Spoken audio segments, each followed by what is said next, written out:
2 months ago. About 2 a.m. Home alone. Husband is working a night shift.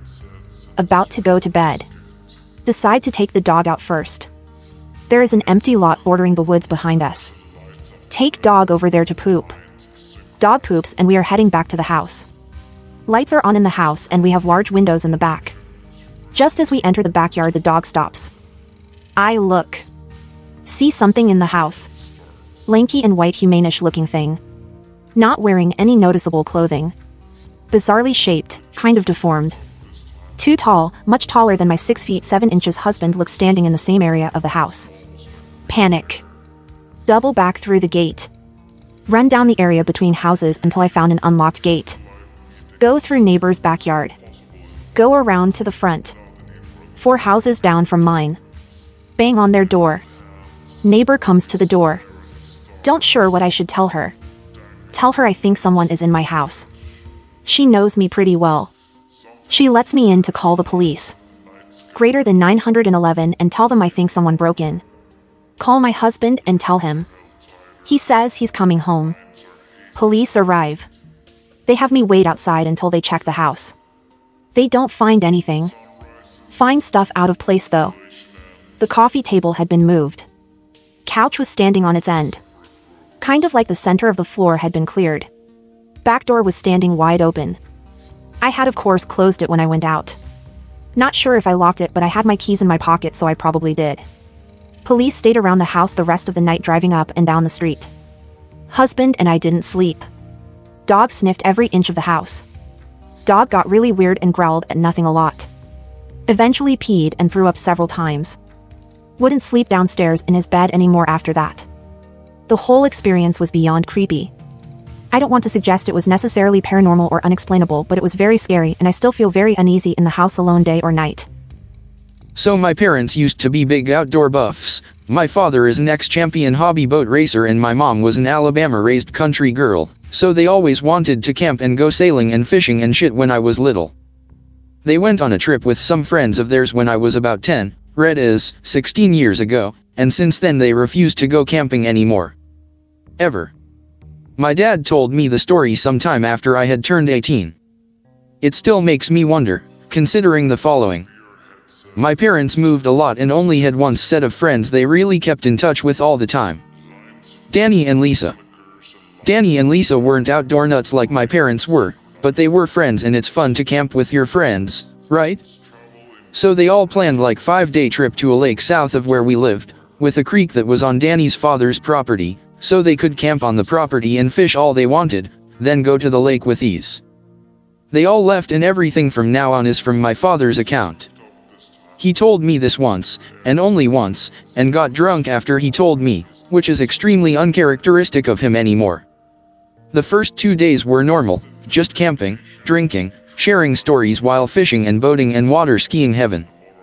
It was just young adults/parents having fun. The second night all night everyone kept hearing weird yelps and barks, like 2 dogs were in a fight, but were both just hurt and yelping the whole time. They figured coyotes and slept. The next day they continued on their adventures. That night, they kept hearing those noises, but they were extremely close to the camp, so my father and Danny went out to go see if they could scare them off, while my mom and Lisa stayed behind scared out of their minds hiding in a tent, probably reading the Bible or something. Anyways, my dad and Danny went out to look for these fighting coyotes, searching by following the sound. My dad had a shotgun and Danny a machete. They were hoping to scare the coyotes, or whatever they were, with a gunshot. They got to a clearing and could hear the noise extremely loud, but it seemed to be from multiple directions, as if the sounds were distant from each other. Now, my dad is a bit of a kook, swears he saw Bigfoot at 14, but this is different. He just told Danny to go back. No questions, no explanation, just, Danny, we need to go back. So they did, but the sounds didn't fade away this time. Danny nervously asked my dad what was going on, but my dad wouldn't tell him, he just kept shushing him. Danny is a bit of a goofball, hence why I always liked my Uncle Danny, so he thought my dad was getting him back for a prank. He kept nudging my dad and trying to get him to say gotcha. But my dad never untensed. Finally they got close to the creek, a ways up from the camp, and my dad told Danny to run. Fast. Sprint. Then my dad took off, no remorse.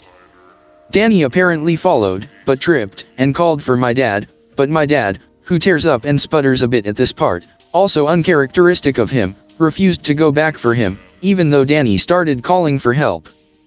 Danny was yelling that his leg was broken, it hurt, etc., but my dad just kept running. Then, my dad, my mom, and Lisa all say they heard what sounded like a really fucking loud cougar growl. Imagine two lionesses going at it, amplified by 70 Marshall full stacks. That's how loud they said it was. It made my dad's ears ring. After that, Danny stopped screaming for help. My dad got back to camp and the ladies asked what the fuck was going on, but my dad just said something was out there. My mom, being the practical woman she is, says, well, no shit, what was it? My dad wouldn't answer. Lisa is freaking out asking where Danny is, but my dad just keeps saying he'll be here in a second. A few hours pass by, and the ladies are extremely worried about Danny, while my dad apparently would cringe when they said something. Finally, from the opposite side my dad arrived from, came Danny, walking just fine up to the camp, wordlessly. My dad cocked his rifle, but waved it away as survival readiness, something my mom says she won't forget, because that's what tipped her off that something was wrong.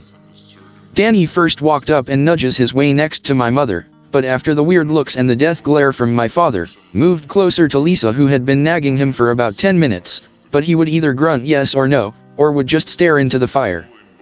My dad finally asked Danny what happened to his leg, and Danny looked up confused almost.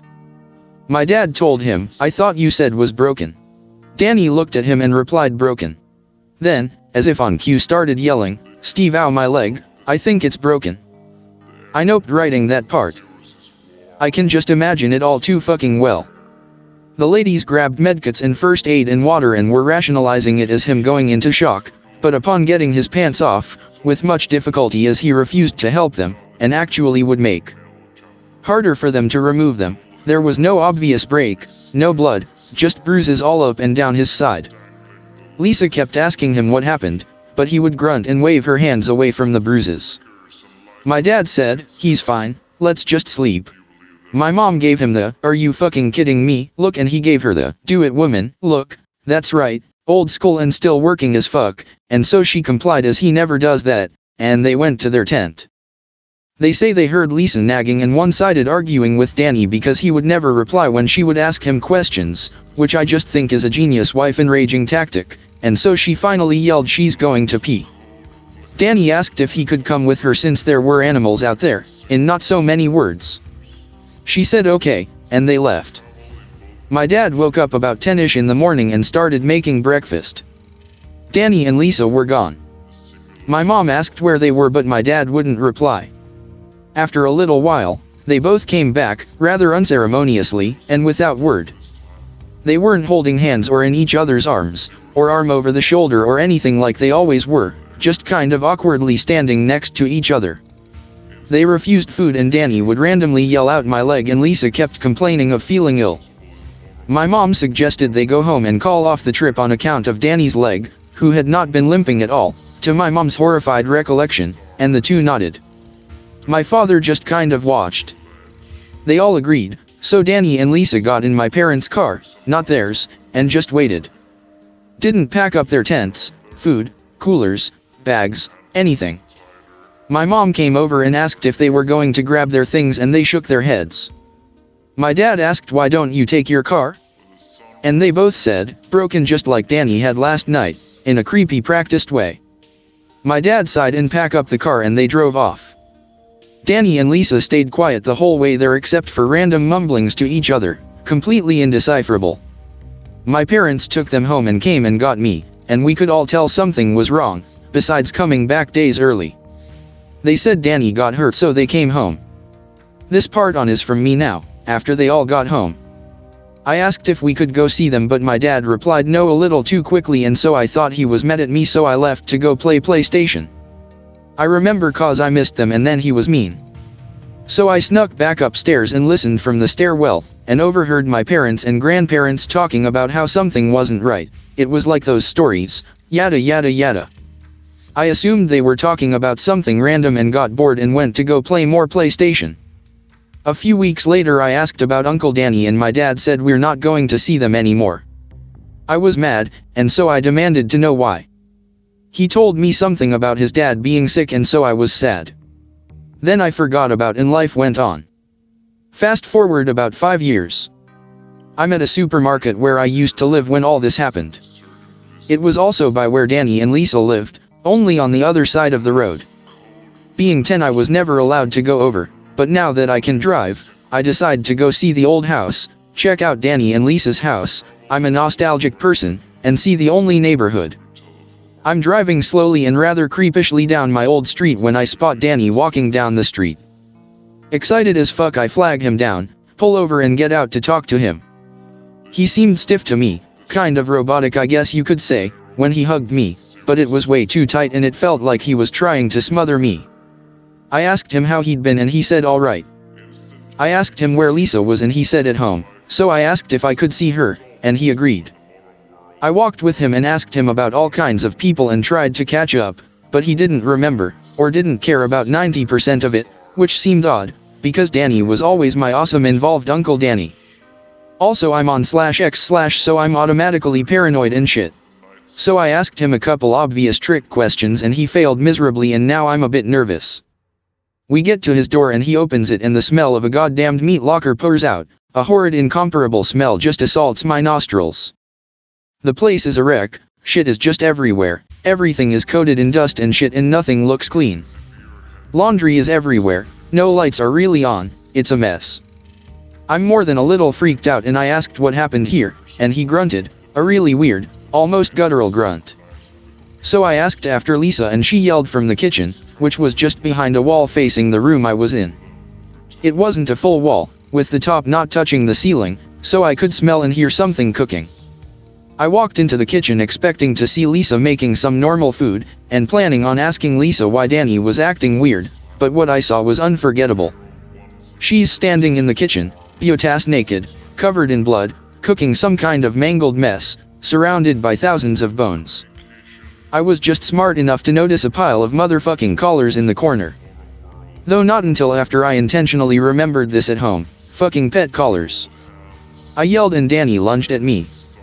I kind of sidestepped away from him clumsily and ran out the door. Danny gave chase and I got to the car and noped the fuck as fast as my little blazer could go. I got home, called the police, gave them the address, and went straight to my dad. He punched me in the face and told me he overheard the address. I tried to apologize and he yelled at me, so I yelled at him for lying to me, so he hit me again, then hugged me and said he was sorry. I tried to ask him but he, rather strongly, told me to shut the fuck up and forget about it. The police came to my house and told me they didn't find anyone living there, but that my story matched the description and the place was a fucking nightmare. They told me they suspected the previous owners left in a mixture of wild animals and beglowing homeless people had been living there. My dad, being the fucking ridiculous genius he is, asked why the house hadn't been foreclosed or bill payments hadn't been an issue. The cops stammered then said they'd look into it. Apparently Danny's father had still been paying for it all, as per some agreement when they got married. I still haven't seen them since, and my dad only once told me the story beforehand. My meeting up with them was pure coincidence, and only made the story worse. A couple years after all that happened me dad told me this story, got drunk and in his drunken stupor that night told me he knew what would happen to Danny. He knew what they were. Better him than my dad. I walked into the kitchen expecting to see Lisa making some normal food, and planning on asking Lisa why Danny was acting weird, but what I saw was unforgettable. She's standing in the kitchen, butt-ass naked, covered in blood, cooking some kind of mangled mess, surrounded by thousands of bones. I was just smart enough to notice a pile of motherfucking collars in the corner. Though not until after I intentionally remembered this at home, fucking pet collars. I yelled and Danny lunged at me. I kind of sidestepped away from him clumsily and ran out the door. Danny gave chase and I got to the car and noped the fuck as fast as my little blazer could go. I got home, called the police, gave them the address, and went straight to my dad. He punched me in the face and told me he overheard the address. I tried to apologize and he yelled at me, so I yelled at him for lying to me, so he hit me again, then hugged me and said he was sorry. I tried to ask him, but he, rather strongly, told me to shut the fuck up and forget about it. The police came to my house and told me they didn't find anyone living there, but that my story matched the description and the place was a fucking nightmare. They told me they suspected the previous owners left in a mixture of wild animals and beglowing homeless people had been living there. My dad, being the fucking ridiculous genius he is, asked why the house hadn't been foreclosed or bill payments hadn't been an issue. The cops stammered, then said they'd look into it. Apparently Danny's father had still been paying for it all, as per some agreement when they got married. I still haven't seen them since, and my dad only once told me the story beforehand. My meeting up with them was pure coincidence, and only made the story worse. A couple years after all that happened, me dad told me this story, got drunk, and in his drunken stupor that night told me he knew what would happen to Danny. He knew what they were. Better him than my dad. I walked into the kitchen expecting to see Lisa making some normal food, and planning on asking Lisa why Danny was acting weird, but what I saw was unforgettable. She's standing in the kitchen, butt-ass naked, covered in blood, cooking some kind of mangled mess, surrounded by thousands of bones. I was just smart enough to notice a pile of motherfucking collars in the corner.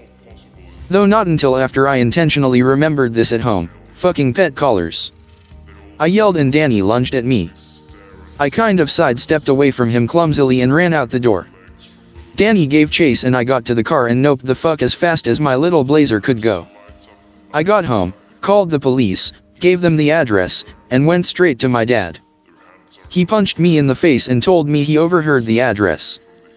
I tried to apologize and he yelled at me, so I yelled at him for lying to me, so he hit me again, then hugged me and said he was sorry. I tried to ask him, but he, rather strongly, told me to shut the fuck up and forget about it. The police came to my house and told me they didn't find anyone living there, but that my story matched the description and the place was a fucking nightmare. They told me they suspected the previous owners left in a mixture of wild animals and beglowing homeless people had been living there. My dad, being the fucking ridiculous genius he is, asked why the house hadn't been foreclosed or bill payments hadn't been an issue. The cops stammered, then said they'd look into it. Apparently Danny's father had still been paying for it all, as per some agreement when they got married. I still haven't seen them since, and my dad only once told me the story beforehand. My meeting up with them was pure coincidence, and only made the story worse. A couple years after all that happened, me dad told me this story, got drunk, and in his drunken stupor that night told me he knew what would happen to Danny. He knew what they were. Better him than my dad. I have something. Be me, last summer. Be wanting to complete Stalker Challenge. Abandoned cement barge beached on a sandbar on wooded coastline. Seems like the perfect place to camp. Brought a WASR, 2 magazines, all the magazines I had at the time, was perfect. Went to check out this barge, it was pretty sick. There were barnacles growing on some of it, so I assumed that, at high tide, it was partially submerged. It had a cargo hold, and an upper deck. There were 2 portholes in the upper deck, with rusty ladders that descended down into the cargo hold. Decided to camp on the beach where the sandbar connects with dry land, because I didn't want to drown in my sleeping bag if high tide completely covered the vessel somehow. Explored the barge just a little more first. Noticed some rusted out metal stuff in a little square pool on the upper deck. Reached down into the water, pulled out a rifle casing. Recognized it as a nugget food casing. Wait till /K/hears about this. Finally get finished closely examining all the cool old rusted bits of the barge. Valves, moorings, etc. Head over to the beach to make camp. Paste it off. It's 60 or so yards from the barge. Not quite Stalker Challenge legal, but safety first, right? What's 10 yards? Make a little fire pit with rocks for shiggles. Put driftwood in it. Whipped out the Zippo, lit her up. Looked at my watch, it was about 4. Pic related kind of shows the shoreline I was camped on. Pic related also shows the part of the upper deck where the barge was split in 2. Anyhow. Sitting on the beach, in front of weak-ass fire. WASR laying by my side. Pull out a green plastic dollar store harmonica. No idea how to play it, just make noises with it. Start doing the Jaws theme with it, for shiggles. Laugh at my own cleverness. Try to do something like the national anthem. Hear laughter coming from the trees. Stop playing, look over.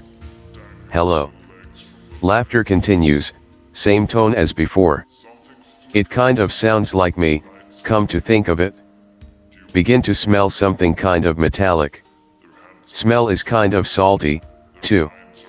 I was camped by the sound, mind you, so it was already a little salty, but this smell was saltier than normal. It's still only 5, not quite sundown. I'm scanning the tree line, but I don't see nothing. Reach for my harmonica to resume playing. Realize the salty, metallic smell kind of resembles blood. In fact, it strongly resembles the smell of blood. Same laugh comes from the woods. Begin to put 2 and 2 together. Chamber around in the WASR. Hello. Sit there, staring at the woods for a long ass time. Nothing. Cook my beans on the fire, glancing over at the woods periodically. Just as the sun is going down, hear hello. Come at me from the woods. That sounds a lot like me. No, but the fuck out off here. JPEG. Packed my shit in a flash, ran to the barge. Pic related was taken 2 weeks prior, while hiking with a buddy. We spent all of 5 minutes there and continued on our way. Anyways. Darted to the barge. Leapt inside. Tranquilly climbed up onto upper deck. Jumped across the crack onto the bow. Went prone, aimed my WASR back out across the sandbar. Eyes golf ball wide. Sit like that a while. Check watch periodically. Just as the sun is finishing setting, realize I'm going to want some fire. Go down onto the sandbar, rifle slung and at the ready, gather up a little driftwood. Light a rather weak fire on the deck. Make one last trip just at the beginning of dusk, find some good wood, fire achieves respectable size.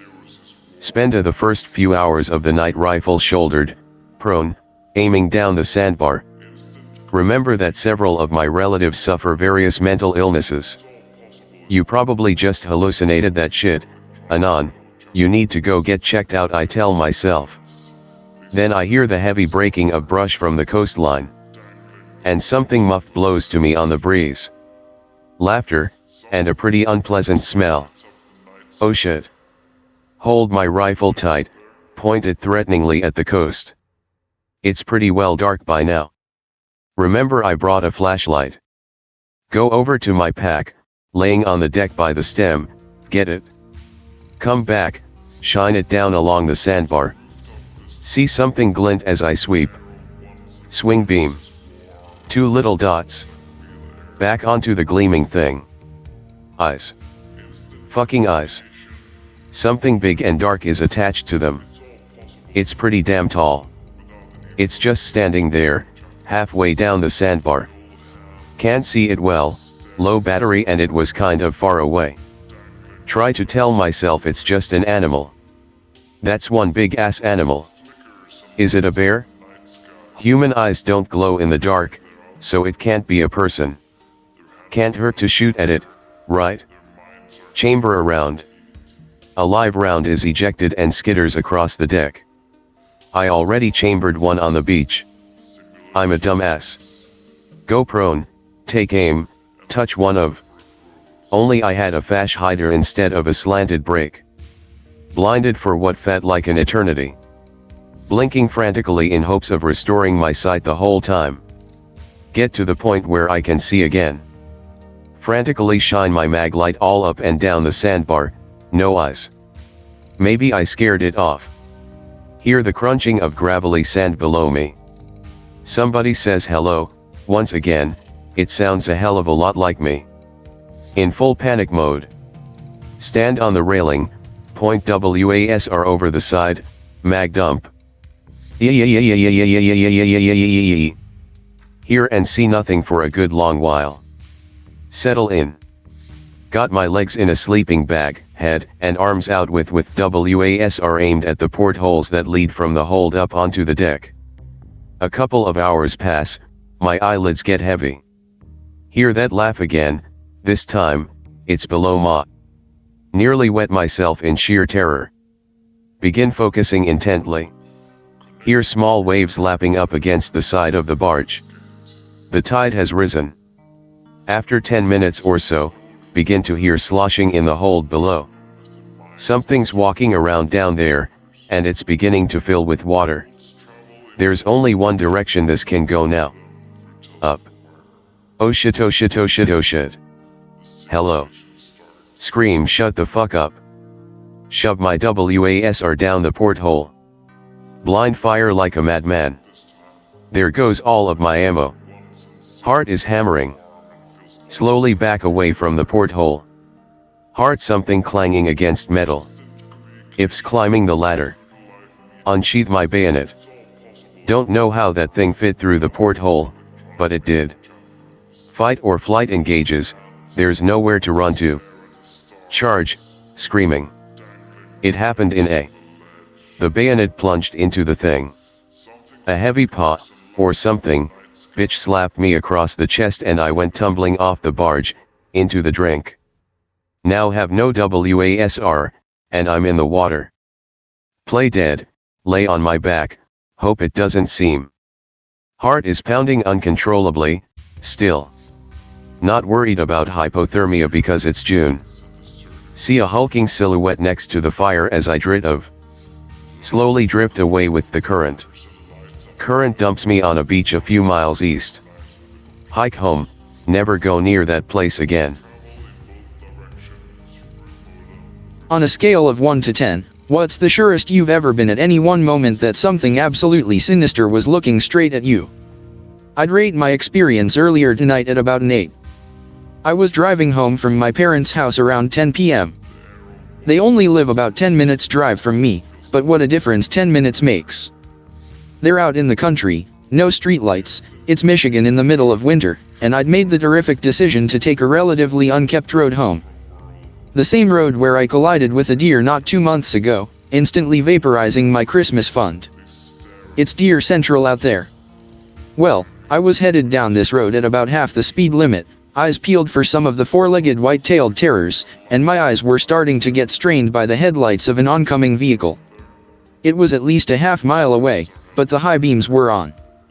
I guessed it was a truck, though I didn't want to look too closely and then be blinded to some furry wrecking machine sauntering out in front of me, so I kept my eyes off that side of the road as much as I dared. As I got closer, I realized I was right. It was a pickup truck. But it wasn't heading toward me, it was parked on the shoulder. And the emergency lights were blinking. I slowed down even more, waiting to see the telltale signs of a deer collision, imploded grille, cracked windshield, missing side mirror and, obviously, a deer corpse. Once I was alongside the pickup, I still hadn't seen any damage. Now that I was out of the light's glare, I could see that the truck was pulling a horse trailer. The trailer must have been wired in, because the red lights on the back were blinking on and off in time with the emergency lights on the truck. I rolled down my window to talk to whoever was in the cab, but once I looked closer, I realized the truck was empty. "Hello?" I called. No answer. Then I heard the scraping and thumping. It sounded like someone slamming an upside-down bowl onto a surface repeatedly. It was coming from behind the trailer. I looked out my windshield, and saw a loop of rough rope making up part of a knot around a handle on the back of the trailer. I couldn't see the rest of the rope but the knot seemed to be sliding up and down the handle a bit. I inched forward in my car, peering around the corner of the trailer. Sudden movement startled me. Then I realized what an idiot I was. The rope led to a harness fastened to a horse. The large, brown creature was scraping and stomping its hooves on the ground, standing close to the ditch, stretching its rope across the back of the trailer. As I pulled up further, it glanced at me, snorted and went back to stomping. Thinking I was probably irritating it, and knowing there were no other cars for miles, I switched off my headlights. It kept stomping. I looked at the ground around its hooves. The snow was tossed up, and in some spots, the horse had chipped off bits of the dirt shoulder. He'd been out here a while. "Hello?" I called again, fully expecting a response from the dark field on the other side of the ditch. Nothing. I looked at the horse again. Steam shot from its nostrils. Then I looked back at its hooves, and the ground around them. I'm not a Boy Scout, but fresh snow makes it fairly easy to piece simple stories together. In the brief, flashing intervals of dim, red light afforded me by the trailer, I was easily able to make out boot prints alongside the trailer, obviously coming from the cab. They turned and led along the back of the trailer, then into the ditch, past the bubble of red light. Then there were the same boot prints coming up from the ditch, accompanied by hoof prints. Presumably this guy's horse had gotten out of his barn or pasture nearby, and he was out here to retrieve it. That was my Columbo moment. Then there was the whole area in between the horse and the side of the trailer closest to me. I could see the boot prints, but they weren't in a straight line. They seemed to be all over the place, pointing everywhere, like a person jumping around, or hopping from one foot to the next. And mixed in with them were other prints. The new prints looked a bit like the inside of a peace sign dash, a Y with an extra line between the forked lines, about twice their length. There was no real sole or pad, but each toe, if you could call it that, was thick dash, at least a couple inches wide. And at the end of each toe a print, including the long, rear protrusion, the handle of the fork, I suppose, the snow seemed to have another flaw in it. Not an imprint, really. More like a slit. Like, from a claw. These prints were as mixed up as the boot prints were, but tended to stay closer to the road. Whatever made them, the guy wearing the boots would have to get past it to get back to the cab. Out from that mess of prints, both human and, I guess, animal will do, erupted a straight line of boot prints, with long strides, heading back along the road, away from the truck and trailer, past the edge of the red light. They continued into the darkness that I knew would be uninterrupted until the first streetlight a mile away. The other prints were mixed in with these ones, weaving in and out of the same line. In other words, following. Their strides were at least as long as the boot man's. I stole one more look at the horse, still clearly agitated, and at the prints right behind the trailer. Now, obviously, snow being white, and the trailer's pulsing lights being red, all the snow in the range of the lights was going to be red. But I know it wasn't my imagination that some patches, here and there, were a different shade of red than the rest. And with the dim light and the horse's dark fur, it was hard to be sure, but I thought a few long lines were glistening down the animal's side. I like to think I'm not a stupid man. I saw no benefit in staying here to play detective. I decided to distance myself from the horse, trailer, truck, and prints. I flipped my lights on and started rolling away. The horse never stopped staring at me. I swear it had the closest thing I've ever seen on an animal to the expression of a homeless man who hasn't gotten a penny all day. But as I pulled forward, I just wasn't able to take my eyes off the footprints and whatever prints on the side of the road. About 10 feet past where the red light would have ended, there was another scuffle both sets of prints mashed together, definitely a couple spots of dark pink snow, and then just the boot prints, continuing their journey. But off to one side, they'd left behind a much larger imprint, roughly human-sized. There were shapes on both sides of the body. They were wide, and somewhat wrinkled, like the imprint of a jacket a child would leave after laying in the snow. They fanned out from the main body, leaving drag marks like something unfurling.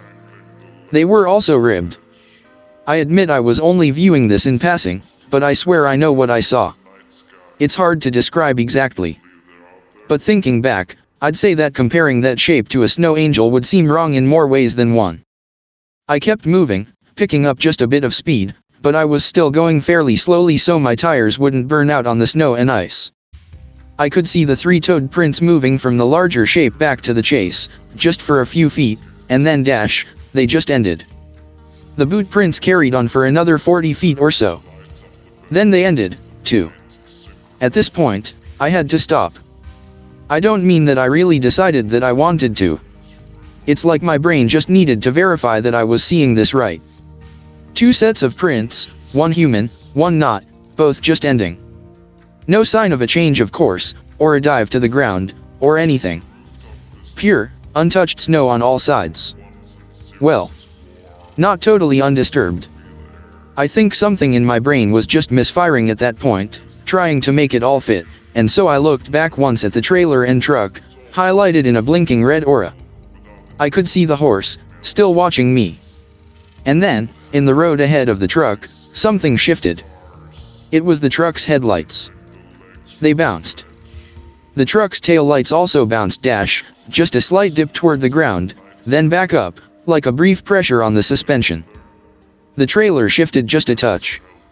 Now the horse wasn't looking at me. It was looking at the black space above the truck and trailer, the spot on the roof of the trailer that no light could reach. And it was straining against its rope harder than I've ever seen anything fight in my life. My tires burned out briefly before they found traction. So, that was my 8 moment.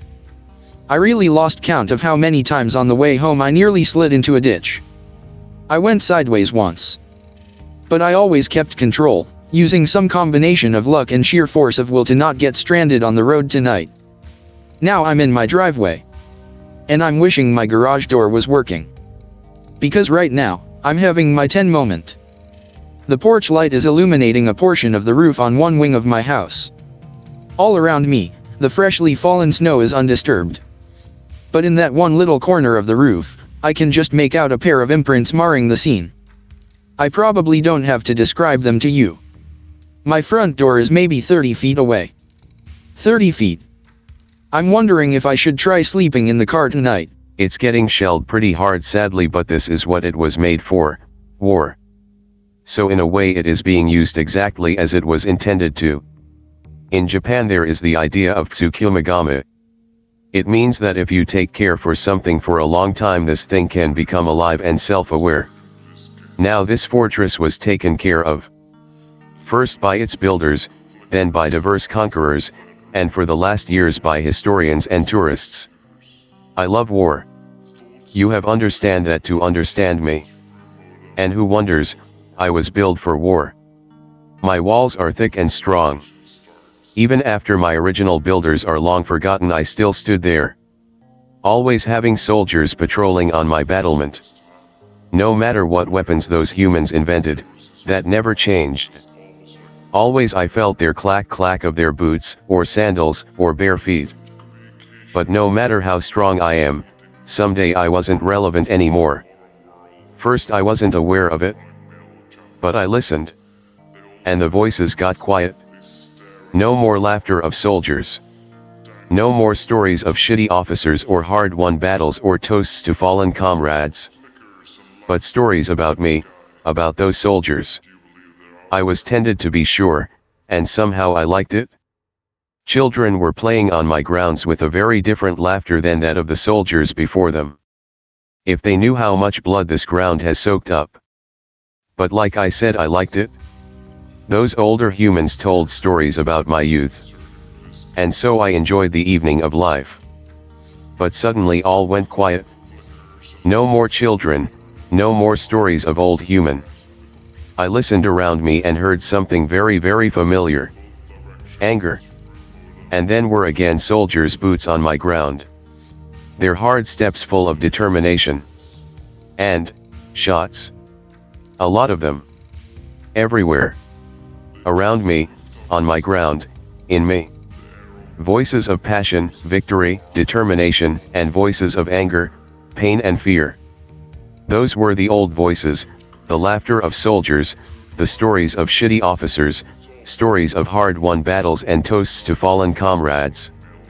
The language was a little different, but the meaning of what they said was the same as 800 years before.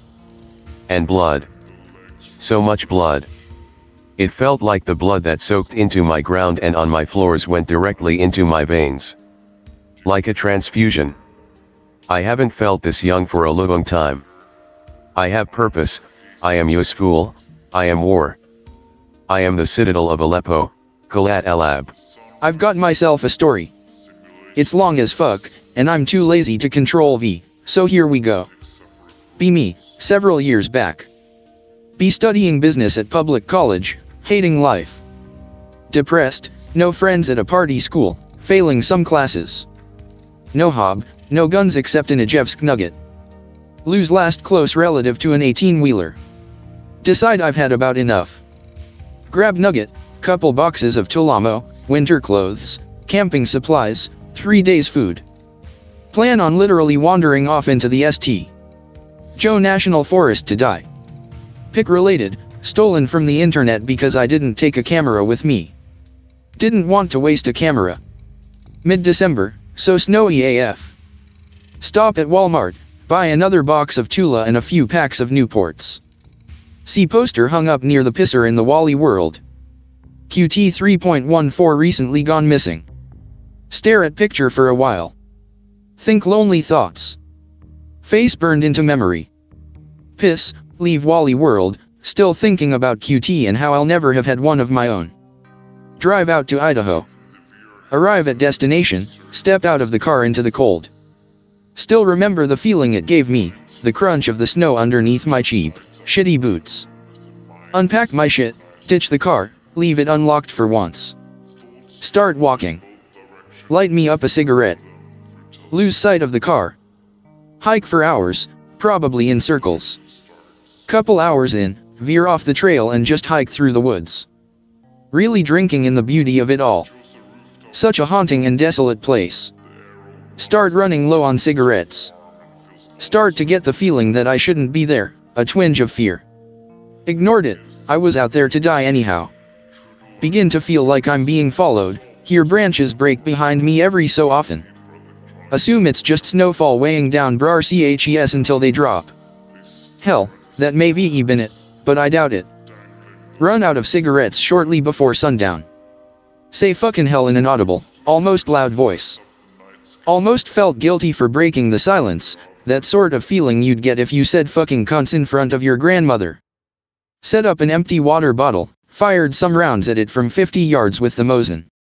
The echoes rang and rang.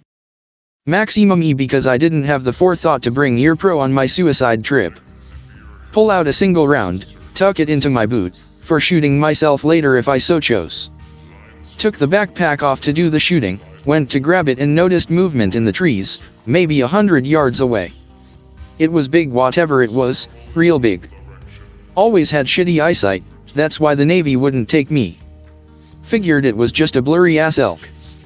Was starting there, staring at it, wondering if there were elk in this part of the world or not. Started to get a funny feeling. Moving slowly, terribly slowly, went to chamber around in the Mosin.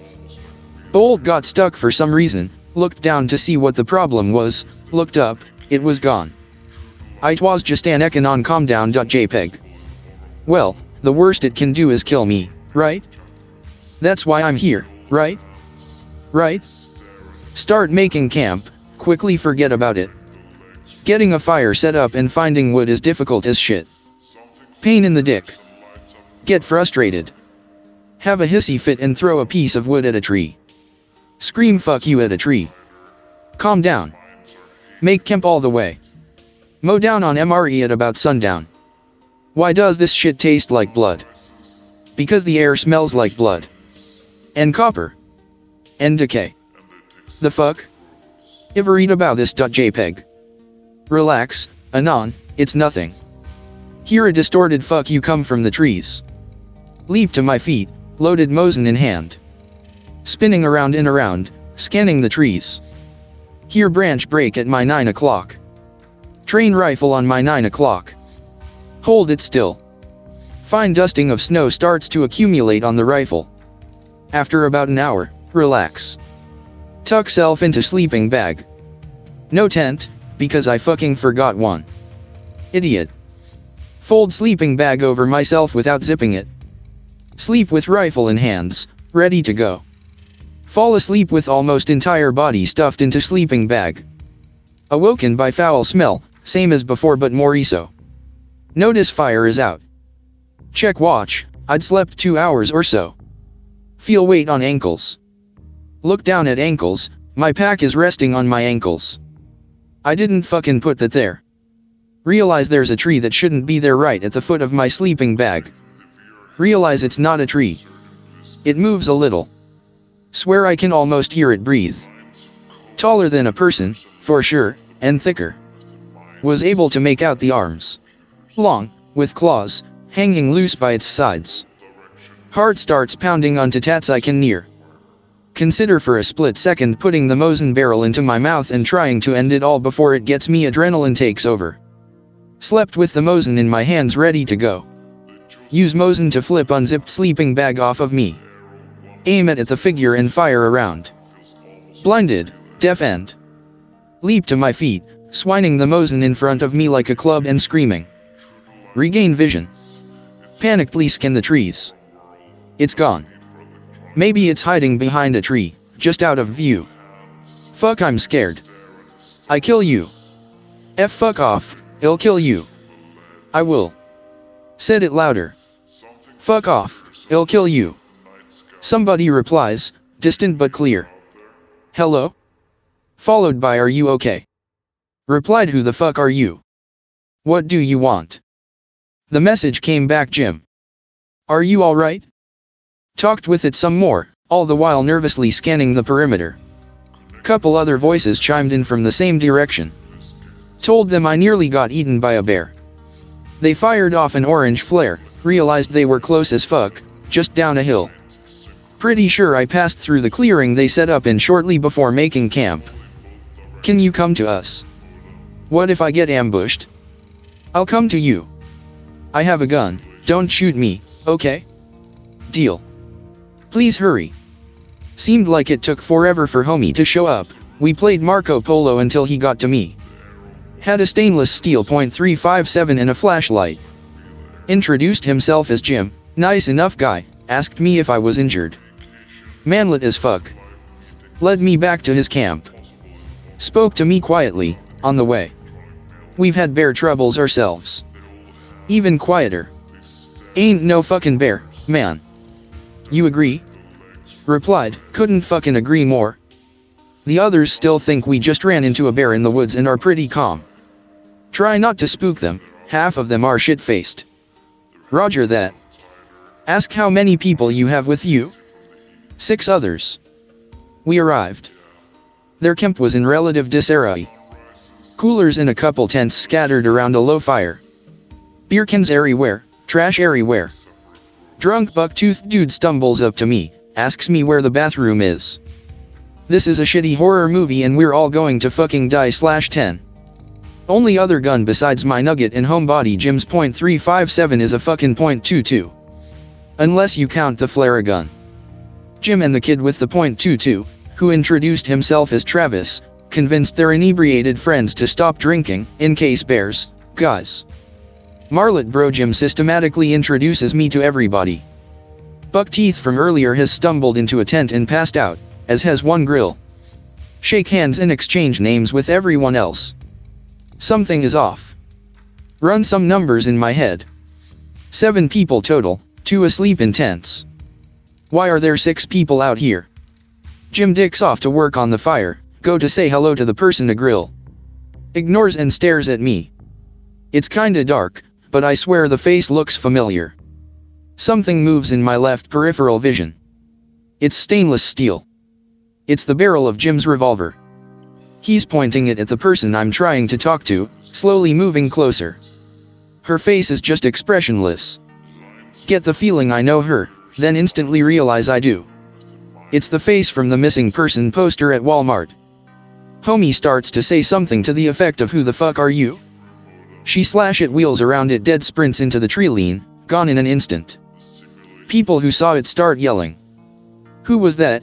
What the fuck? Smell hits. Check the Mosin, it's loaded. We form a perimeter. Armed expeditions go to the tree lean, panickedly gather wood, build fire big as fuck. Everyone who isn't passed out drunk is clutching something. The .22, the flare gun, machetes, a hatchet, regular knives. Nobody says a fucking word. Hear branches breaking off in one direction. More breaking, same direction. Smell gets fouler. Fuck. Wish I had my cigarettes. Grill with the flare gun sees something, fires a flare into the trees. Curse Grill's stupidity under breath. See silhouette 15 or so feet from the flare, illuminated. Fire around at it. Hits a tree, thing bolts. People see it bot, hear it bot. It doesn't run away from the campsite, just kind off adjacent to it. Branches break and people see things move for another hour. Kid with the .22 starts firing rounds almost constantly at different stuff. Is scolded for wasting ammo. Continues. Jim grabs and shakes him, tells him to knock it off. Realize they look so much alike because they brothers. As the melodrama unfolds, hear loud shit behind me. Wheel around, fire a shot at the blur moving towards camp at lightning pace. Got a blurry, firelight look at the thing as it sprinted right through camp, grabbed a dude, and tried to haul him off into the woods. Guy had a machete, hacked at it and it let him go. Was curled in a ball, screaming. Dragged him back to the fire, calmed him down. The thing was big. It ran with a funny ass gait, but it was fast. Furry thing, big, oversized feet. Antlers, swear it had fucking antlers. Fuck, Jimmy, you okay? You see those fucking claws, man? It circles more. All of us, myself included, panic shoot into the trees. All running low on ammo. Still only 3 a.m. Fire burning low. It starts talking to us. Parroting back things we've said. Fuck, Jimmy, you okay? Running out of .357, guys, fuck. I almost hit it that time. Couple people start crying. Start to fucking lose it myself. The thing fucking charges again, right at me. Scream and sprint right at it. Bury a bayonet in its chest and pull the fucking trigger. Swipes at me with a claw, goes just over my head. Reels, pulls back, darts back into tree lean. Fucking chased it. Gun raised over my head, screaming. Got into trees and saw it crouching there, 6 feet from me. It was dark, but I saw it. Looked into its eyes and fucking lost it. Lost every bit of courage I had. Stood there, stiff, waiting for it to fucking kill me. TTW hopeless prey in front of apex predator. Couple people grabbed me by the shoulders and dragged me back to the fire. They didn't see it, it was right there. Only 3 rounds left, now. Used snow to clean black, steaming blood off of bayonet. Camp was still circled, but less so, and the thing didn't fucking parrot us anymore, just wheezed. Loud, temable, awful wheezes. Shrieked some, too. Sun finally started to come up. Most beautiful sunset I've ever seen. Fucking swear. They haphazardly pack their shit. We hiked 10 or so tense minutes, in tight formation, to a trail very close by. I had no idea it was there. Follow the trail back to their pathfinder. They all jump in, I'm stuck standing there. Remember my mission, why it was I came there. Look down at the rifle, 3 rounds left. Remember the bullet in my boot. 4 rounds left. The fuck are you doing standing there, Anon, get in the fucking car. Anon, get the fuck in. Sorry guys, I have unfinished business. Start to walk back down the trail, back into the woods. Feel the crunch of snow beneath my boots, the rays of sunlight shining down. Suddenly, darkness. Got knocked the fuck out and thrown into the pathfinder. They hauled ass out, swear they saw something big step out from behind a tree and watch them drive away. We all agreed never to talk about it again, for some fucking reason. Never went back for my car, it was a piece of shit anyways. Hello, X.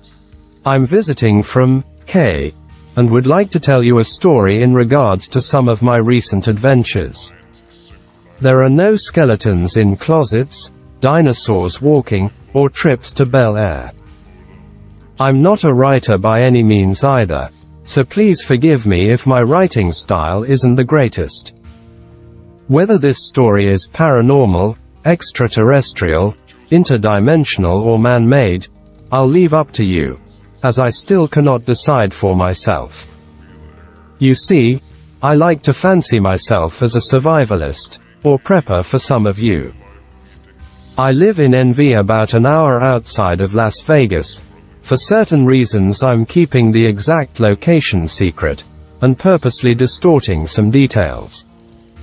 For those of you that don't know, a good 90% of Nevada is government or military-owned land. A lot of it is free to roam though. The only areas that you really shouldn't venture to are well fenced, and clearly marked, for good reasons really. There are many still active, radioactive sites, as well as government testing facilities, bombing ranges, and other things of that nature. They really aren't that exciting to be quite honest, and usually only have some concrete foundations, or target shacks on them, and are probably hazardous to your health or safety at that. The sites that aren't, are usually fully manned military bases where they cock about with drones. Now, I've never been one to believe in paranormal phenomenon. At best, I acknowledge that our government has several high-tech projects they keep veiled, but what I experienced has really made me question these beliefs. I digress, however. Waiting patiently. Also, just a disclaimer, not all of these pictures are mine, because I didn't bring a camera with me. This story started about a month ago, around on a warm spring night. Yes, it starts warming up early out here. When you were all getting snow, it was hitting about 80°F during midday. I had vacation time I had yet to cash in on, and it was nearing the point of expiration. So I took it, not really having any plans or foresight into what I wanted to do with my 2 weeks off. I did, however, take some of my savings and cashed in on an IR laser for my rifle and a night vision monocular headset. The first night of my vacation, I felt somewhat restless, so I started up my Minecraft server and played around for a bit, still feeling unsatisfied. I have always had trouble sitting still, knowing there's nothing to be productive with. My mind goes racing, coming up with hundreds of project ideas. I finally settled on the idea of camping. Unfortunately, most of my friends were busy with the drudgery of work, and no one I knew was willing to get away for the week. It dawned on me that I had never tried camping for a lengthy period of time, alone, for good reason though. The desert is a nasty place to get stranded, and death is a very real possibility, should something go terribly wrong. Between dehydration, broken bones, and rattlesnakes, you definitely have to be careful. The only thing I could really think of to combat this would be to take along my 5W ham radio and research the closest repeaters to different choice areas I have, to call for help if things went south, and my Yugo M76 just in case. Damn text limits, but this is a long story, and I promise to post it all. After doing some research and quick site planning, I settled on an area I honestly didn't know very well, but looked promising. It has several abandoned silver mines, washes for shelter, and generally good wildlife to watch or take potshots at. Of course, if anyone from Peter got wind of my ventures, they would have an absolute shitstorm over the number of jackrabbits and coyotes I've laid waste to. So once settling on my location, I begin to pack. This wasn't difficult, as I always keep my bug-out bag ready in my closet, and decided it was a good time to cycle out old inventory. This time was a bit different though. I decided to bring a few more electronics with me than usual, including my ham radio, my night vision monocular, and a solar charger just in case. I decided to leave my cell phone behind, and rely on a good old-fashioned map and compass for navigation. From an early age in Boy Scouts, I've known how to navigate the old-fashioned way, and decided I'd give my rusty skills a bit of a test, and see how well I remembered the UTM coordinate system. The electronics were for some nighttime fun, and emergencies only. I woke up at 3:30 a.m., day 2 of my vacation. I was excited as hell, and ready to head out. I decided to load up on crap before hitting the highway, and stopped and got some coffee and donuts, looking like some ridiculous Omando on a dirt bike. After getting my sweet black nectar, and a load of simple carbs, I headed off. The weather was great, and the wind rushing over my face felt wonderful.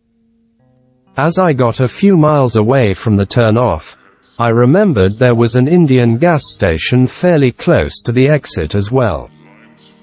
The Indian reservation boundaries are an odd shape, and for about a mile, the highway went right through the middle of it, offering anyone who stopped in some tax-free gasoline. I stopped in after topping off my tank, and the cashier asked where I was off to. I told her where I was going, and was just planning to go camping. She mentioned the Air Force base a few miles away had been doing some testing, and warned me not to get lost on their target range. This is definitely something to take seriously, as they do drop live ordnance. I thanked her for the advice, and headed out. It was early morning, and I continued to enjoy the feeling of wind on my face, and the liberating feeling of being able to break free of any social obligations. I reached the turn-off area, where it was all dirt, gravel from there on. I performed a quick test on my ham radio, set the repeater offset, and verified the reception was clear. The dial tone registered, and I got a familiar weather forecast for the day. I was ready to begin. I headed down the dirt trail, and soldiered on through the bumps and washes. My bike frantically kicked up dust and rocks, until I finally reached a couple fork points in the trail. At this point, I couldn't quite remember which direction I was supposed to go, as I had only been in the area once before with a friend and he drove. I looked at my map, and got what I believed to be a good bearing, and headed off down the trail. Now, when I say trail, these are more like gravel roads that sometimes end, or bring you to a military base encampment, or some of the other small encampments around the state, or wildlife preserves, or even BLM land and campsites. Accidentally venturing to a military one isn't a huge deal. They'll usually just turn you around or wave you off. So I wasn't too horribly concerned about a run in with anything unless you're up near Groom Lake, but that's a different beast. After driving down this particular trail for a while, I realized, trademark lost. None of the landscape looked familiar, and I had traveled a good 25 miles before reaching anything that looked like a decent campsite. I had packed plenty of water and food, so I wasn't concerned about finding a spring or anything edible. I had also remembered the way in which I came, so that wasn't really an issue either. At this point, I just decided it was adventure time, and drove on for a while, until I found a campsite I decided was suitable for a short stay. I ended up settling at the base of a mountain, near a dried-up wash. It was a pretty nice area, and there were quite a few Joshua trees and trenches to set up in, for some decent afternoon shade. It wasn't rainy season at this point, so the threat of a flash flood taking me out wasn't really a concern either.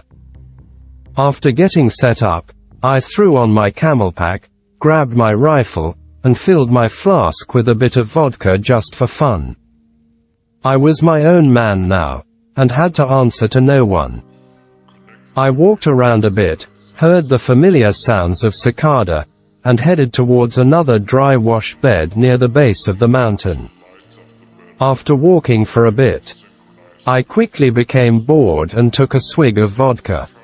Sometimes it can take a bit to just detach from normal life and relax. I decided after my drink It was time to start setting up targets, and push my Yugo M76 to its limits. After setting up a few targets, I was good to go. I walked back to my campsite, identifying local plant life, and inspecting oddly shaped rocks, not really in any hurry. I stirred up a jackrabbit on the way back, who was less than happy to see my presence in the valley. I shouldered my rifle, to take a pot shot at it, and then noticed something in the corner of the scope. I adjusted the zoom, and got a closer look. It was a freshly killed coyote. I decided to let our little rabbit friend go, and headed towards the coyote carcass. The closer I got, the more pungent the air became. The smell of rotting meat was heavy. When I got closer to it, two things struck me as slightly odd. One, the pelt wasn't completely removed, but what had been, was fairly clean. There weren't any missing extremities. Coyotes are considered a nuisance, so you can shoot them freely, but usually grabbing the pelt, tail, paw is common. Number 2, it didn't look like there had been any entry or exit wounds from a bullet.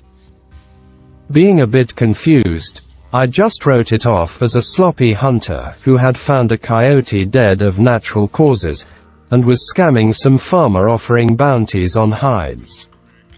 Sometimes cannibalism happens in coyote packs, but it's not very common.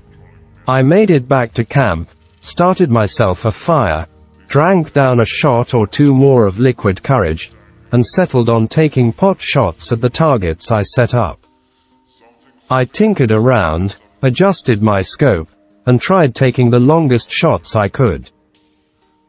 I made a few accurate shots out to 700 meters, and decided I had pushed my rifle as I could in my slightly buzzed state.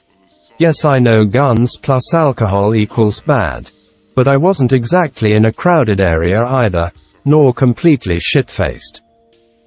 After letting the rifle cool down for a bit, and breaking open one of my MREs, I began cleaning it. After several failed attempts at keeping it 100% dust-free, I gave up, and just did a quick field cleaning. It may not have passed the white glove test, but it would damn sure work if I needed it. After a nice 5-star MRE meal, I decided to break out my ham radio and turned it on, seeing if there were any other hams in the area. I scanned the stations, and didn't really come across anything of interest, except for a few rangers reporting their status. I decided I'd do something that you're really not supposed to do, and started scanning the capped channels. For those that don't know, the military operates on Mars capped channels, which have a very high frequency, higher than VHF, so please forgive the reference. You can eavesdrop on them with the right radio modifications, and as long as you don't broadcast, you should be fine. I started scanning these channels, and came across a bit of chatter. They didn't seem to have much to say either, except area status reports. After a bit, I started getting bored listening to them all report on 10-100s, and turned off my radio. As dusk was turning to darkness, I sat for a while, just letting myself go into a trance staring at the fire. As I decided another drink was in order, I began to hear a bit of crackling coming from my bag. I grabbed my bag, assuming some critter hiller monster had decided to make itself a new home, and instead, found my radio turned on slightly. I turned it up a bit, and realized that the sounds I was hearing were short bursts of what sounded like gunfire over the radio. Intrigued, I turned it up, and listened into whatever testing, war games were going on. As I listened into the action, I heard what can only be described as fingernails on a chalkboard, coupled with a blood-curdling scream, and a bit of dying rabbit mixed in. As I reached for the knob to turn the volume down, I heard a pop, and then silence. My radio had gone out or blown a capacitor, and I was now without any form of communication. I sat there in silence for a moment, wondering if coming out here wasn't the best idea. After thinking about it for a moment, and a bit of self-reassurance that I was just picking up chatter from 100 miles away, I decided that I was just letting small, stupid things like the coyote carcass and the radio chatter get to me. For all I knew, it was just some war game being played, and new equipment being tested. I decided it was time to get some sleep, and I'd do a bit more exploring in the morning.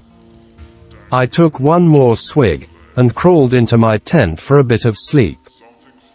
As I awoke the next morning, and crawled out of my tent, I felt like death. My back ached, and I was incredibly groggy and slow moving. I restarted the fire, filled up my mess kit pot with water, and started boiling it while pulling out some instant coffee. I decided that today I was going to do a bit of riding around and exploring. I looked at my radio lying next to my tent, and thought, guess I better be careful. After a morning coffee, and MRE eggs and bacon, I grabbed my rifle, and headed out to see if I could see any signs of life or find any old abandoned equipment or buildings. I biked up a natural trail, and came over a ridge, to a large stretch of open valley and land. Off in the distance, I could see the beginning of a military base's fence. When I saw this, I felt an incredible sinking feeling in my chest. Whatever was going on last night may very well have been happening just a few miles off. I'm waiting and screen capping op so you don't have to post this again. I shook off the feeling, and decided that I was just letting anxiety and my imagination get to me. I just told myself again that it was only war games, and that some noise was probably getting through the channels. I decided to just avoid the area, and rode back towards the campsite over the lower mountain ridge. As I had turned back, I noticed something off in the distance, on the side of the mountain face. It was what looked like an abandoned silver mine, or a natural cave of sorts. At this point, my curiosity got the better of me, and I shook off all fear I may have once had. Now I could actually do a bit of exploration.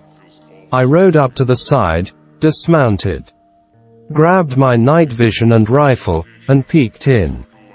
I couldn't tell how deep it was, but it seemed more man-made than anything. The rocks looked roughly carved, but I'm not a geologist either.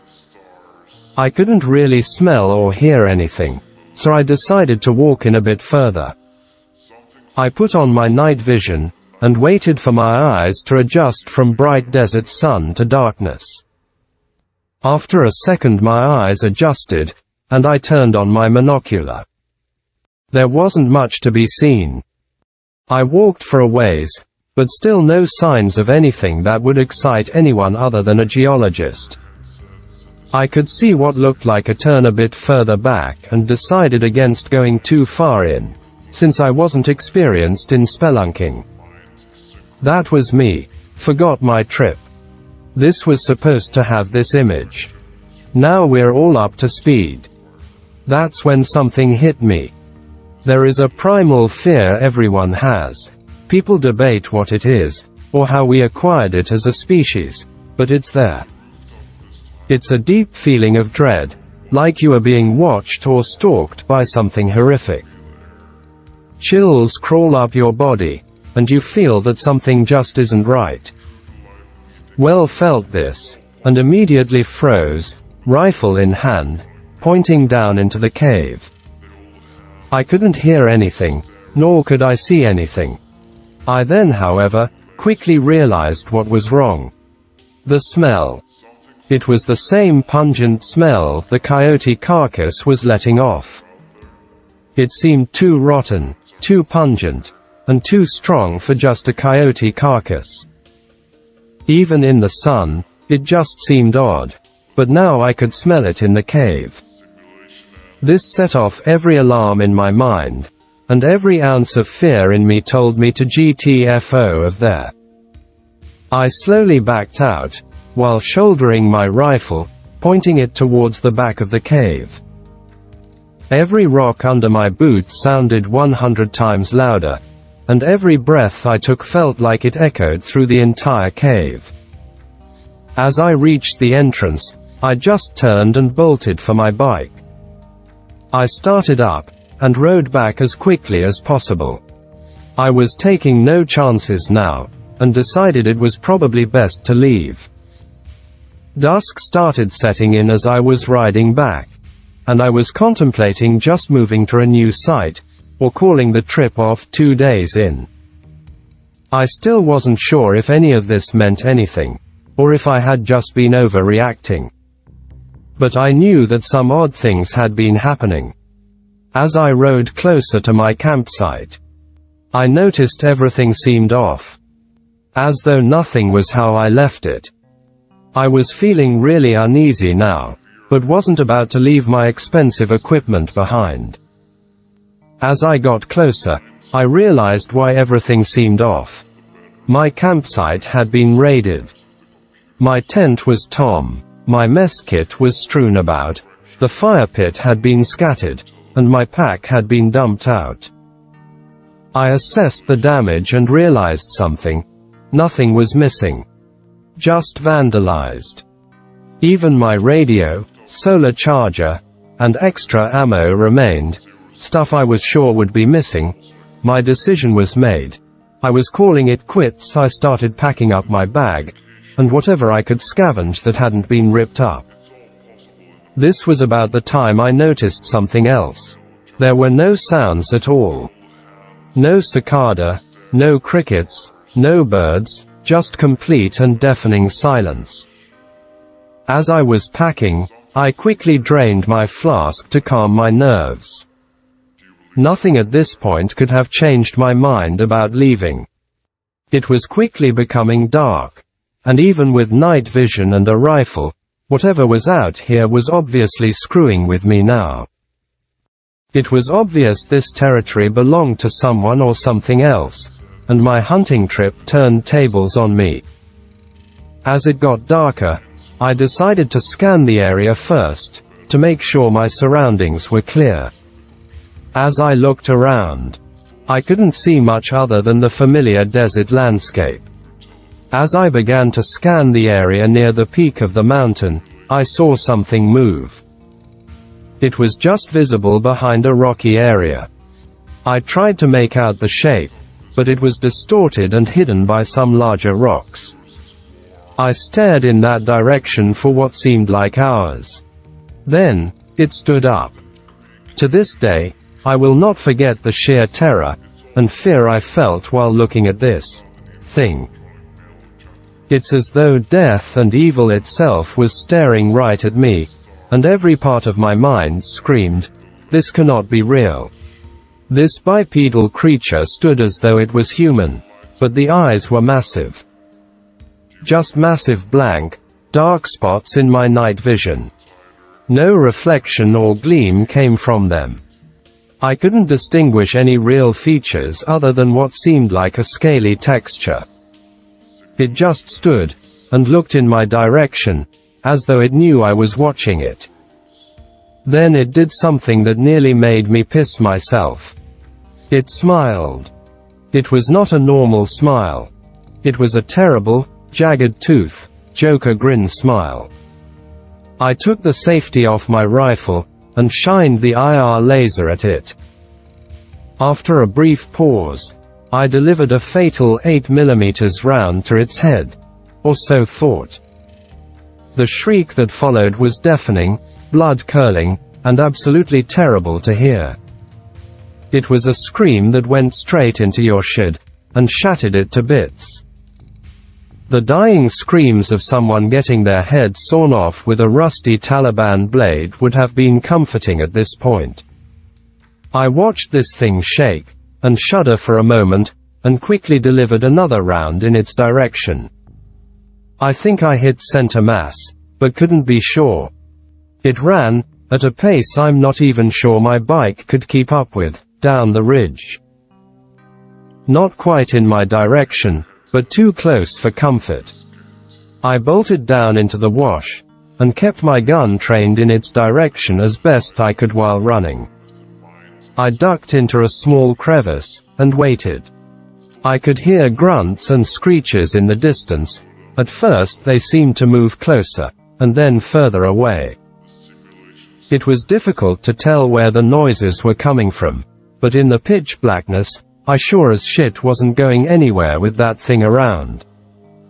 I stayed up all night, crouched in a crevice in the side of the wash, just waiting. Gun trained at the opening, and kept awake only by adrenaline. It was the most exhausting and terrifying night of my life. Dawn broke, and I hadn't heard any signs of the thing. It had been a good few hours since I took the first shot, but I waited until the daylight was strong to even think about moving from my spot. As the sun rose, and the familiar sounds of wildlife returned, I felt safe enough to venture from my spot.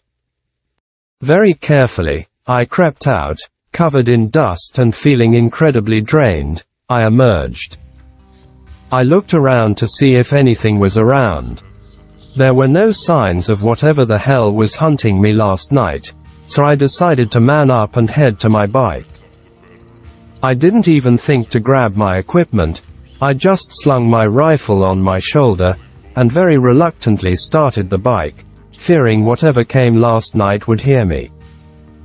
After running it for about a minute, and no signs of movement was seen, I decided to carefully start heading out. Before that though, I had a thought. I wondered what may have been left behind where I scored a hit on the thing. I decided to check it out, since everything seemed clear. I drove up the ridge in DEFCON 1, scanned the area, just to make sure it wasn't watching or following me. I got up to the rocky area where I first saw it hiding it, and found a nice bit of blood splatter. I quickly grabbed a handful of earth and dried blood, and then booked it the hell out of the area. As I was driving down the trail, I started feeling as though I was being watched again. I only drove faster, and didn't look back. After I got home, out about $500 worth of gear, keeping only my rifle, a couple magazines worth of ammo, and my night vision goggles, I decided to get to the bottom of this. I called up a friend of mine who works for the local university, and told her the situation. I didn't exactly go into detail, but I explained that I had been hunting, and shot something I wasn't sure of, that had attacked me. She had me bring her the blood-stained rocks, and I guess ran some DNA tests on them. She got back to me after about a month, and basically told me, I don't know what the hell this DNA is, and explained to me that it only partially matched a few animals. Here's where everything gets really weird. I got a call from, well, I don't really know who, to be honest. They referenced my camping, and said it was best I just forget about it. I've also noticed a few people tailing me while driving, and leapfrogging me on a regular basis, trading off following shifts. That's it really. I'm not sure where else to go from here. I'm sorry I can't really bring much closure, but now you know as much as I do. Be badass super top secret government chimera. Be stuck in testing facility in the desert. OK.jpg. Food sucks. I'm out. Sneak out of containment area. Oh shit, GAURDS spotted MEMP3. Use superhumanimal strength to destroy pleb military that created me. Absolute massacre. Hitler's got nothing on me. I escape all freedom. Feelsgoodman.png. Sun is too bright. Find a cave to hide in. It's my new house 3DS.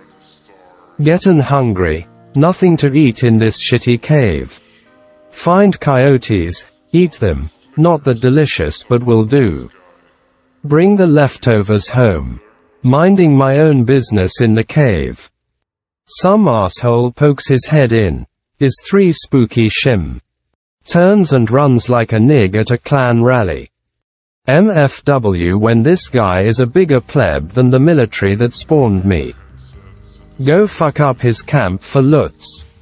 Idiot comes back to his camp, then sticks around once he gets back, for real. Rah. Watchin' him.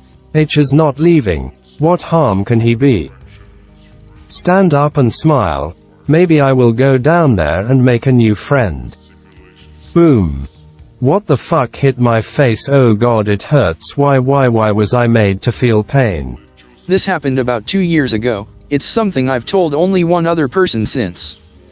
Pick is of the town. It's shit for a reason explained later. B Canuck /K/ Vancouver area. B19 with a fresh pal and ability to legally drink. Plan a trip up north.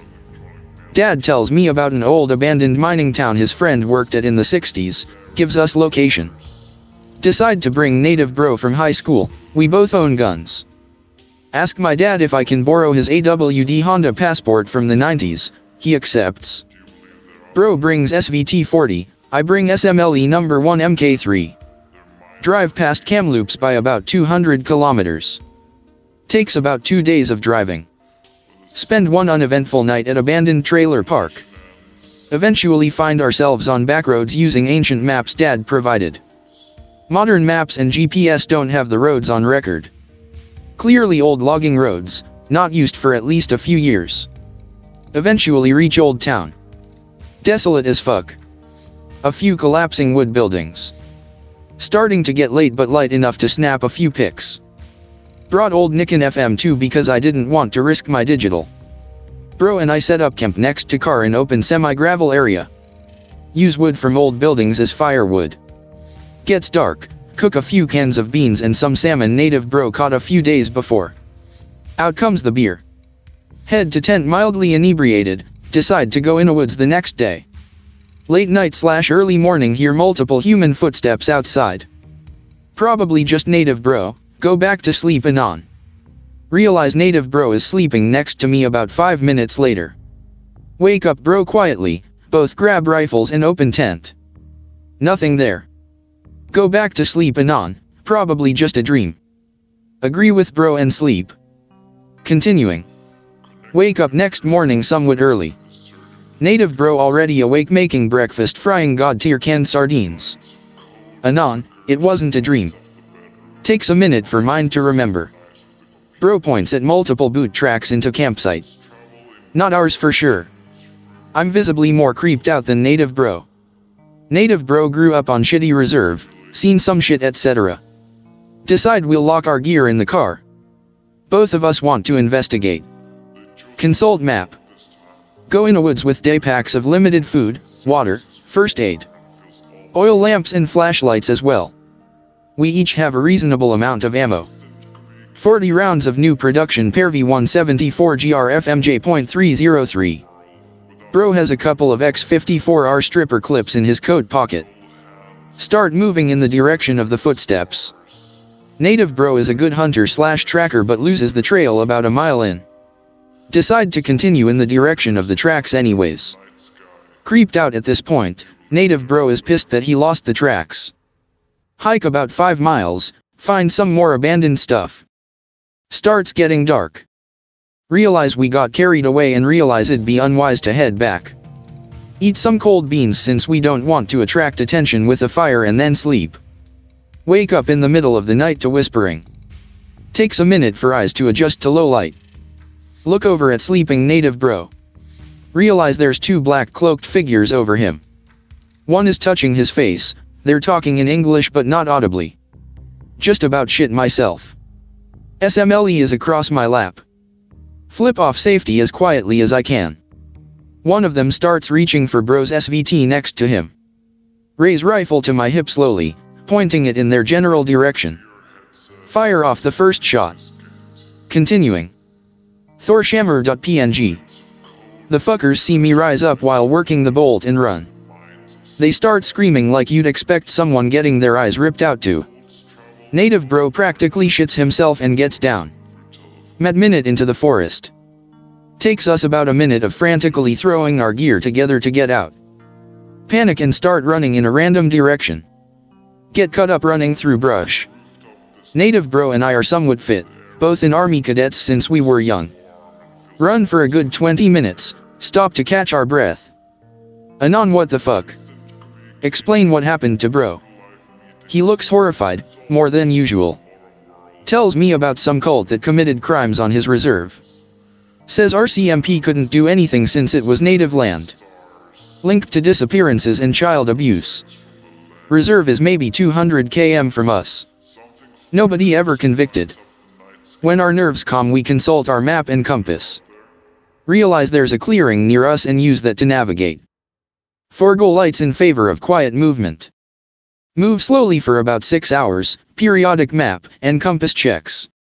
Tired as fuck when we arrive at the tree line near the camp. Despite being dark, we realize there's movement in our camp. A 3 hooded figures and what seems to be a man with a deer's head trying to get into the car. Hands are shaking, mom's spaghetti. Start moving down the hill. Not paying attention because of no sleep. Foot catches root, crash, and roll downhill. Fettuccine Alfredo.jpg. Cut up and bruised but otherwise fine. All 4 of them are screaming and moving towards me. Unaware of native bro still being in the tree line. Deer head leader is naked, cock flailing everywhere. He's about 10 feet away from me, realize he's got a fucking hatchet. Realize I won't be able to raise my SMLE in time. am going toady here.gif. Make my peace with the God Emperor. 2 shots ring out in rapid succession. Deer man drops his hatchet, clutches his chest, pulls one leg up, and fucking drops. Continuing, probably the last part. Pick related, it's the SMLE in my dad's car. Hooded figures hesitant now that their leader just took some Soviet glory to the chest. Pick myself up and raise SMLE. Sort of aim at the middle of the 3 and fire. What I assume to be a hip shot drops him. He's screaming like a motherfucker. At this point native bro is next to me. Out of what I suppose was pure anger, one of them charges us with a long knife, maybe a short sword. Native bro and I both fire a shot, we both hit him. Practically goes limp instantly. Last remaining uninjured fucker tries dragging his injured friend off. I'm hesitant to shoot since they're backing off, but native bro shoots the uninjured one in the head. He keeps moving for about a half a second before dropping. We check the bodies, realize that deer man was just a guy wearing the head of a deer. X-54R blew his chest open, blood and mashed organ everywhere. Last 2 were dead as fuck, old rounds like that really mash organs and bone. Last guy remaining alive is pleading for his life. Realize he's not pleading with us. Screaming into the sky about some sort of strangely named deity / god / whatever, can't remember it for the life of me. Anon, we can't let him live. Realize native bro is right, threat of cult coming after us or police finding out is too great if he lives. Don't want to do it, offer SMLE to native bro. He simply kneels down and slits this guy's throat. Whispers, something for Sierra. We pick up as much of our brass as we can, pack up the car, and get the fuck out. Light out by the time we get on a main road. Adrenaline dying down, realize that I just killed someone.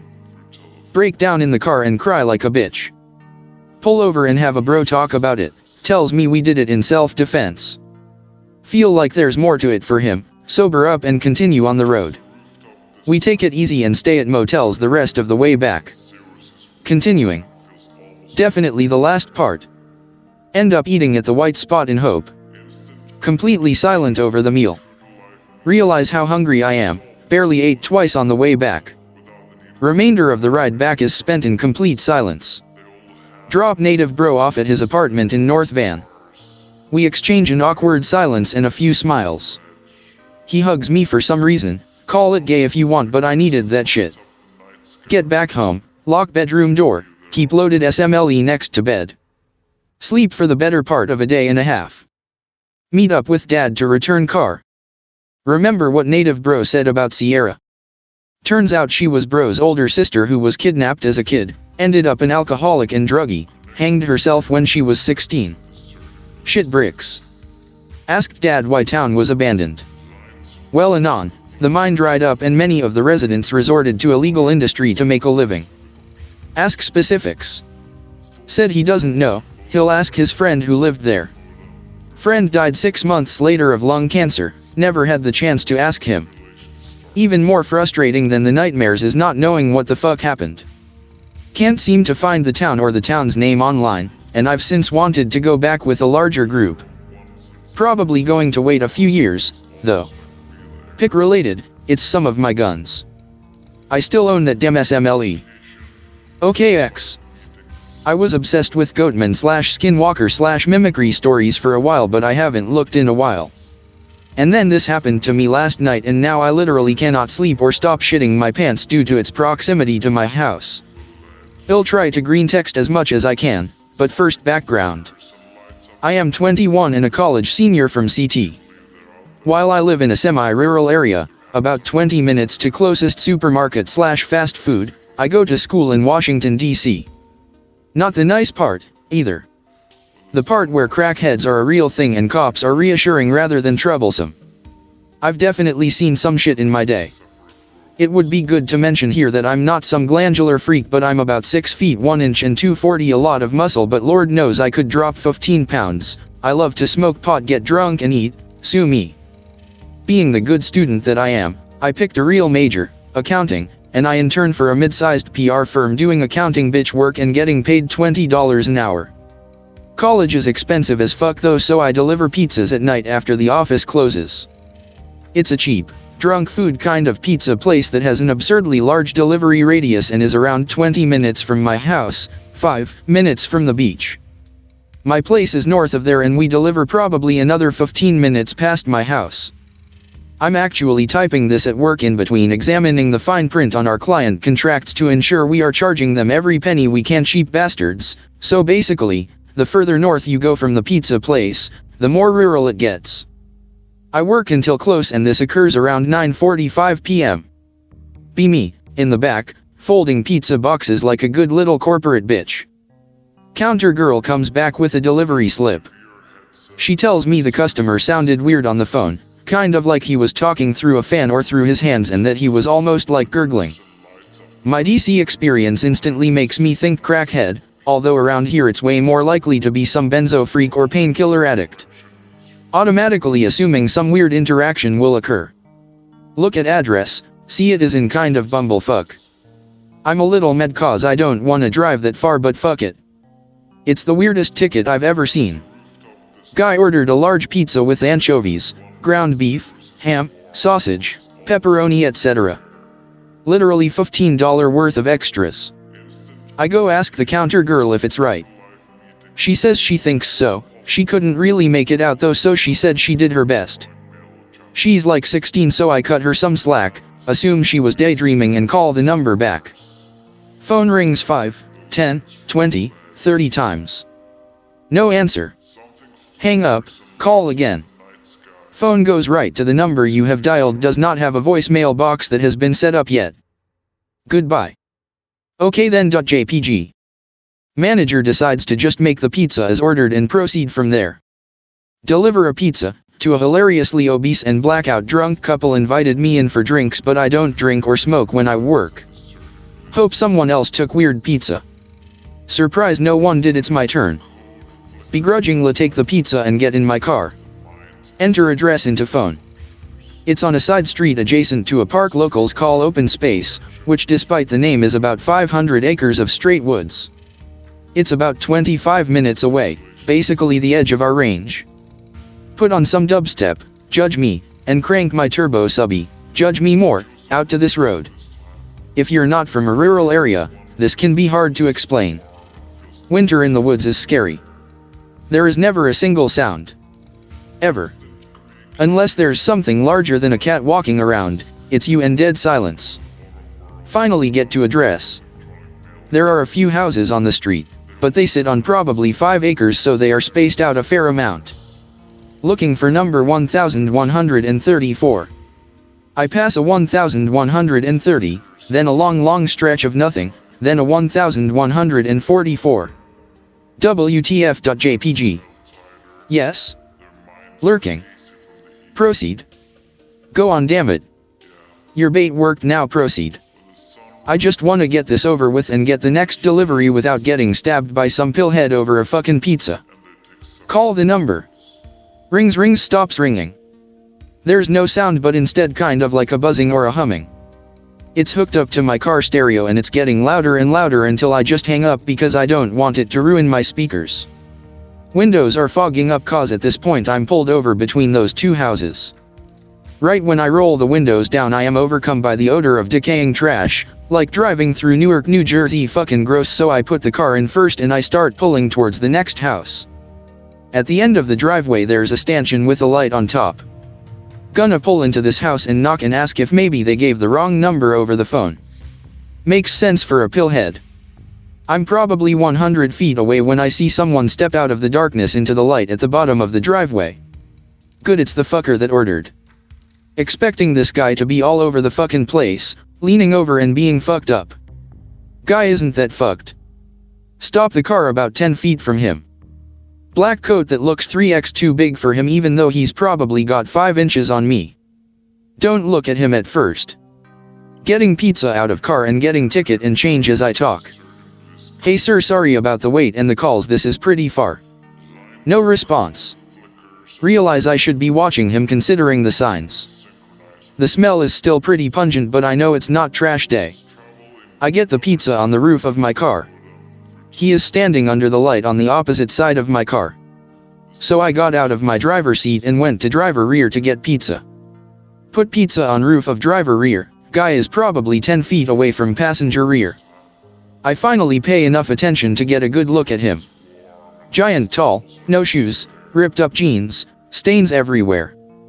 Big jacket as mentioned. Look at his face.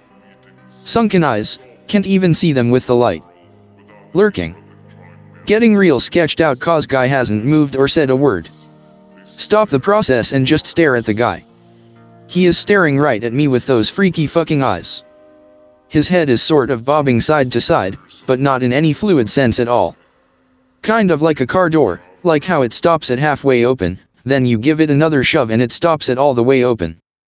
I watch his head do this in no real pattern for probably 10 seconds. Starting to get really uneasy between the stench and the head thing and the eyes and the not fucking answering. I stand frozen and so does he. Without breaking eye contact I take my phone out of my pocket and hold it level with the roof so I can look at the guy and my phone at the same time. Go to recent calls. Call the number for the guy. Call it. Phone starts ringing but I hear no phone anywhere. Then out of the quiet of the woods, I hear, faintly, so faintly, a fucking cell phone ringing back in there maybe 50 or 100 yards away. This is my kicking myself for not getting my CC yet. This is me almost shitting myself. The guy's just standing there still doing the head thing but I swear I see that fucker smile. Finally get the courage to speak. Can you please come get this? Also I think you may have dropped your phone when you were hiding a body or whatever in the woods. Nervously laugh. Still thinking maybe this guy dug too deep into the prescription bottle or found some PCP or some shit. I see his mouth open, head still bobbing, feet planted to ground. He makes sort of a low guttural, quick grunt. Then a high grunt, then a low grunt. They are sort of soft, kinda like someone clearing their throat. I've shut the rear passenger door at this point and I'm ready to book it to the driver's seat if I got to. Just as I go to call that phone again I hear words. The phone is not mine.